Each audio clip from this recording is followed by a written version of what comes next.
fiscales adjuntos y defensores adjuntos en las 3 circunscripciones judiciales, de acuerdo con la convocatoria que había hecho el Poder Ejecutivo Provincial meses atrás, vinculado con la presentación de postulantes que dispuso fuera a través de los colegios de abogados, ¿no? La impresión mía es que usó los colegios de abogados para decir que se hacía una inscripción amplia cuando ya tenían dispuesto ya todo cómo iba a ser y a quiénes iban a designar. Como hemos mencionado nosotros en nuestro programa en estos 2 últimos días, la designación de personas en las fiscalías adjuntas y también en las defensorías, en las 3 circunscripciones judiciales, se corresponden en todos los casos con personas que han estado prestando funciones para el Poder Ejecutivo, ya sea en ámbitos de la actividad política estrictamente, porque hay hasta exministros, hay una exdiputada, expresidenta del Partido Justicialista, hasta en las tareas, digamos, de la Fiscalía de Estado, de las asesorías letradas. Me parece que es no es que me asombren las anormalidades en el ámbito de la justicia de San Luis, pero me parece que llegamos a una instancia realmente delicadísima. No sé qué pensará respecto de esto Francisco Guiñazú. Pancho Guiñazú, buen día, ¿qué tal? Hola, buen día Mario, mucho gusto, un placer hablar contigo, con tu equipo y tu audiencia. Bueno, muchas gracias. ¿Cómo ves este tema de las designaciones? Vos lo tocaste el tema cuando estabas en campaña Sí, electoral para el Colegio de Abogados, ¿no? Para la presidencia del Colegio de Abogados. sí, ¿Cómo sí. ves esto? Mirá, es un bochorno institucional, así lo denuncié cuando salió el decreto desde el Ministerio de Gobierno de la provincia de San Luis, en donde ya establecía cómo iba a ser el sistema para designar a estos miembros del Ministerio Público Fiscal y defensores. Allí ya se plasmaba la inconstitucionalidad, allí se establecía esto que decía de que los colegios de abogados iban a colaborar con la violación de la Constitución, lo cual, digamos, encierra algo muy grave, porque ya no es solamente el Poder Ejecutivo, sino que es también con la complacencia de personas jurídicas de derecho público, como son los colegios públicos de abogados, que es en donde se registraron, se inscribieron todos los que querían aspirar a estos cargos y que previsiblemente iban a terminar como terminaron, o sea, designando a quien ellos les interesa que ocupen esos cargos más allá de la idoneidad. Mira, Mario, la Constitución nuestra es absolutamente clara y contundente, no solamente en cuanto al sistema para la designación de este tipo de funcionarios, sino también claramente nos establece que la idoneidad es el excluyente parámetro que se debe considerar a los fines de designar los miembros del Ministerio Público. ¿Y cómo vamos a valorar aquí la idoneidad si ninguno de estos miembros que ya tienen acuerdo del Senado de la provincia, ninguno de ellos pasó por un examen de idoneidad o de conocimiento? Ni siquiera el psicológico ni el médico, o sea, nada. Entonces yo creo que frente a esto estamos seguros, claramente frente a un nuevo avasallamiento del Poder Ejecutivo tendiente a colonizar el Poder Judicial con gente de su interés para que ocupe ese tipo de funciones. Esto no es nuevo en San Luis, como tú bien lo decías, o sea, la colonización del Poder Judicial no empieza ahora. Lo que pasa es que yo ahora lo veo como obsceno, o sea, ya directamente lo hacen por decreto, o sea, por decreto ellos dicen, lo vamos a hacer de esta manera, y bueno, la Constitución no importa. O sea, acá lo que importa es la voluntad omnímoda y caprichosa del gobernador y del ministro de gobierno que hacen lo que quieren.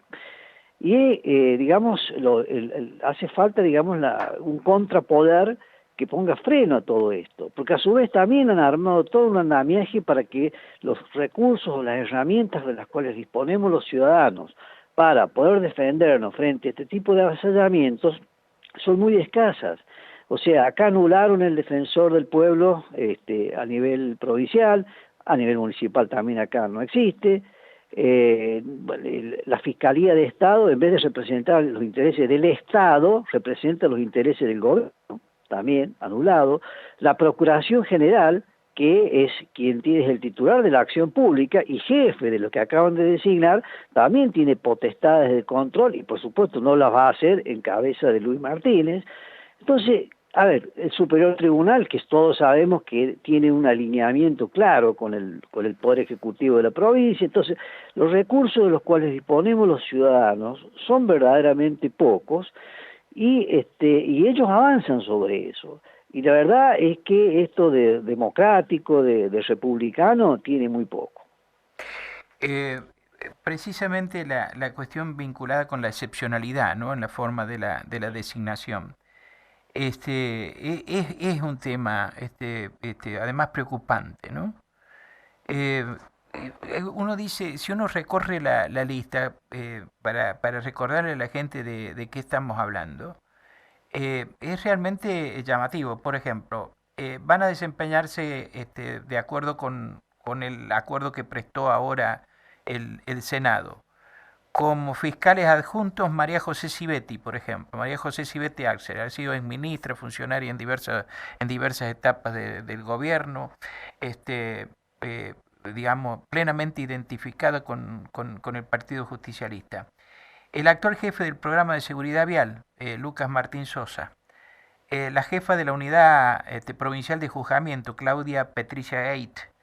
También va a desempeñarse en esas funciones María Fernanda del Cerro, que ha tenido diversos cargos y ha sido jefa del programa de defensa del consumidor, por ejemplo. Además de secretaria del gobierno, secretaria de gobierno en la municipalidad de Juana Coslay. Hay una doctora Natalia Kretmitzer como fiscales adjuntos de la primera circunscripción judicial. Va a desempeñarse, por ejemplo, Rodrigo Miguel José, que es del Cuerpo de Asesores Letrados del Ministerio de Gobierno, Justicia y Culto. Como fiscal adjunto en la primera circunscripción judicial va a ser el juez de faltas de Quines, Héctor Jesús Andina. Bueno, y así siguen los nombres, ¿no? De todas las personas que han designado. Y entre los defensores también hay, por ejemplo, está María Eva Morel, que ha sido diputada provincial, presidenta del Partido Justicialista. La doctora Adriana Vergés Esteves, que es jefa del subprograma de Nuevos Derechos y Garantías Constitucionales. Victoria Celeste Juárez, que está en el Cuerpo de Asesores Letrados del Ministerio de Gobierno. Fernando Andrés Sala, también jefe del subprograma Delegación de la Dirección de Trabajo del Ministerio de Gobierno.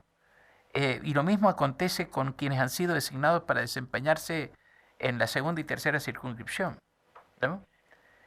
Y han transformado, digamos, en un club de amigos allí digamos, y personas con afinidad política, con comunidad de intereses. En definitiva es un bochorno, es incalificable esto Mario. Lo que me preocupa sí es, digamos, las escasas posibilidades de reacción frente a esto. Y lo más preocupante, porque creo que también es trascendente que la comunidad conozca, es que, digamos, la importancia que tiene en la tarea estos funcionarios. O sea, todo lo que es las instrucciones penales van a estar a cargo de ellos en este momento. Uh-huh. Entonces, esto no es una poca cosa, o sea, todo lo que es la libertad, la propiedad, la vida, el honor, todo eso va a depender de ellos, de la investigación que hagan ellos, o sea, los amigos del poder. O sea, aquellas personas que no se encuentran identificadas con el poder gobernante en la provincia de San Luis y van a tener una situación compleja porque quienes van a investigar, quienes van a realizar la instrucción, son precisamente los amigos del poder. Uh-huh. Entonces, ¿con qué objetividad podemos, digamos, esperar un buen resultado de esa investigación? ¿Con qué? No sé, es muy difícil, digamos, las garantías están absolutamente invisibilizadas, no existen. Entonces, es muy preocupante todo esto, porque verdaderamente los derechos del ciudadano libre, aquel que no se encuentra identificado, alineado con él, la línea del poder gobernante, y bueno, van a tener problemas. Es decir, a la menor denuncia, y bueno, quienes los van a investigar van a ser estos personajes.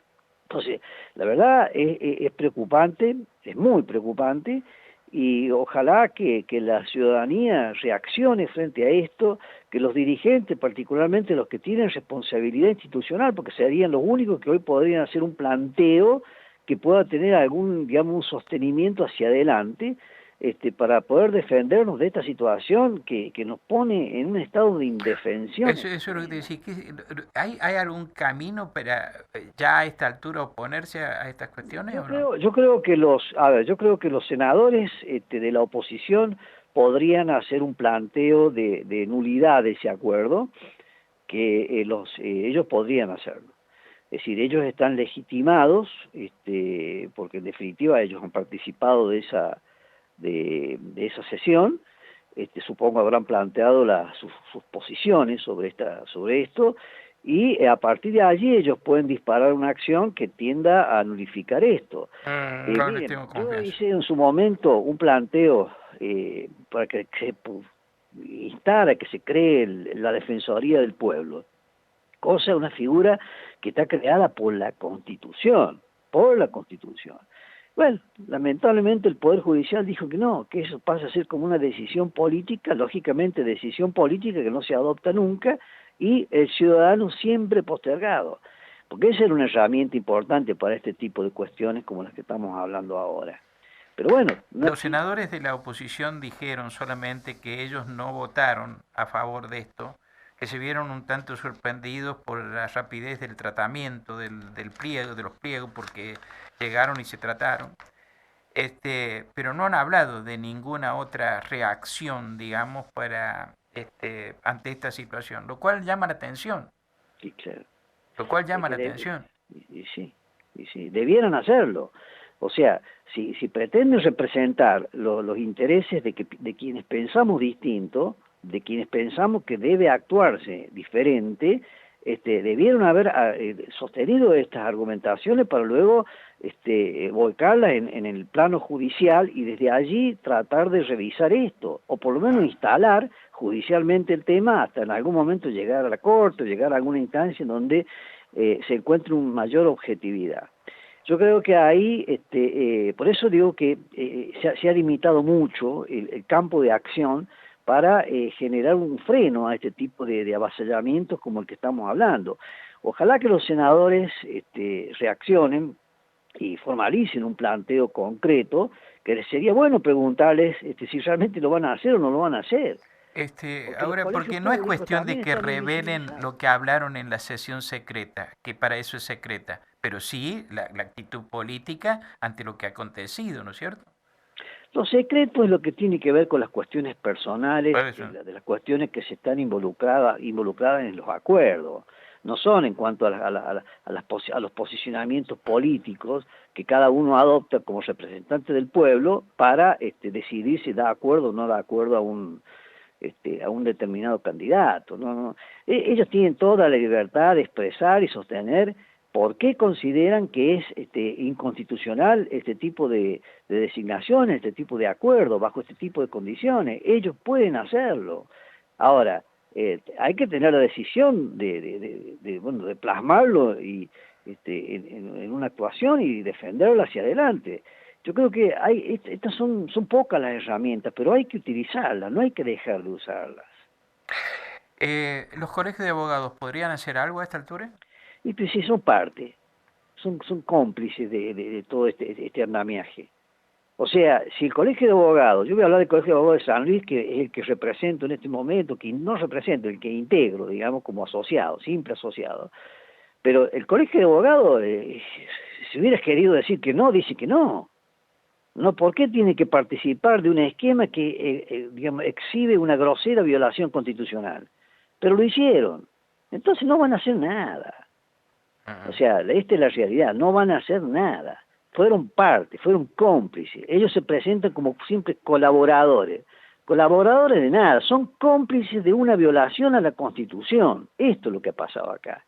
Entonces, por eso es que el Poder Ejecutivo es como que avanza y va cooptando en su camino, en su estrategia, va cooptando hasta las personas jurídicas de derecho público, como en este caso el Colegio de Abogados, que es como un apéndice del Poder Ejecutivo. En esto ha actuado de esa manera. Es decir, ¿o dónde se inscribieron aquellos que hoy han sido elegidos como miembros del pero eso lo inhabilita a los colegios, esto es lo que quiero, lo que pienso. No, o sea, ellos tendría que haber una revisión o sea, el directorio podría tomar una decisión distinta. Ahora, sería autocontradictorio si ellos mismos habilitaron la violación a la Constitución. Ahora se van a arrepentir, lo mismo que dijeron una cosa, ahora van a decir otra. O sea, el directorio tiene una mayoría que es la que eligieron los abogados de San Luis. Entonces, esa mayoría fue la que seguramente participó, digamos, o prestó conformidad para que el colegio aparezca en el decreto ese que emitió el Poder Ejecutivo. Y bueno, entonces a partir de ahí, no solamente que participan en el decreto, o sea, se los incluye en el decreto, sino que después en la acción, las inscripciones de todos los postulantes se hicieron en los colegios de abogados. Ahora, no es que el Estado dispuso que sean los colegios lo que, digamos, hicieran la inscripción. Eso, digamos, debió haberlo consultado el gobierno con los colegios. Es que lo tiene que haber consultado, supongo yo. Bueno, estoy pensando, ¿no? Supongo que lo deben haber consultado. Pero a ver, Mario, supongamos que no lo consultaron. Supongamos que fue así, una decisión unilateral.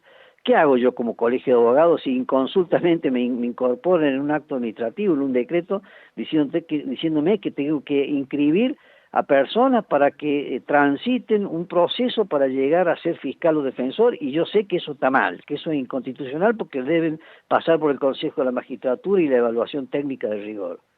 ¿Qué hago como colegio? Digo que no, y no inscribo a nadie. Pero no lo hicieron, por el contrario, los inscribieron. Por tanto, son convalidantes, por eso yo digo que son cómplices de todo esto. Y ellos se rotulan colaboradores. Colaboradores mucho más que colaboradores fueron. Y entonces, por eso es que el estado de indefensión en la cual se ubica finalmente al ciudadano es extrema. Es extrema, es extrema. Yo creo que es extrema, sí. Es extrema. Pancho, muchas gracias por atenderme. Disculpa la molestia. Un abrazo grande. Chao, hasta cualquier momento. Muchas gracias. El doctor Francisco Guiñazú estuvo esta mañana aquí en Nada Secreto en Radio Universidad.